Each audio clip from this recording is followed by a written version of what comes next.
All right, check out this microscope from US Camel. It's a nice small portable microscope, and it comes with a lot of stuff. So it comes with a plug to plug it in, or you could use 2 AA batteries, whatever you prefer. I prefer to plug it in.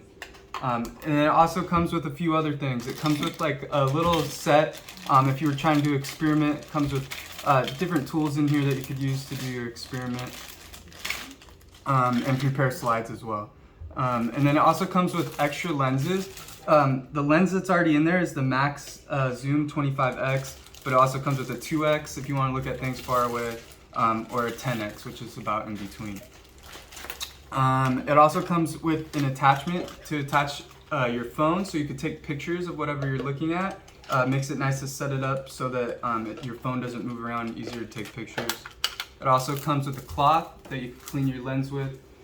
It comes with some microscope slides. There's prepared slides and there's blank slides if you want to prepare your own slides.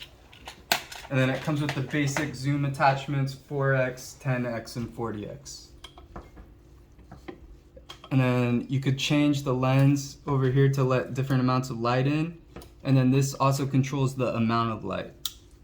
And then this is to move the stage up and down to help you focus. Oh, okay. So And that's then how you you could turn change it the on. brightness too.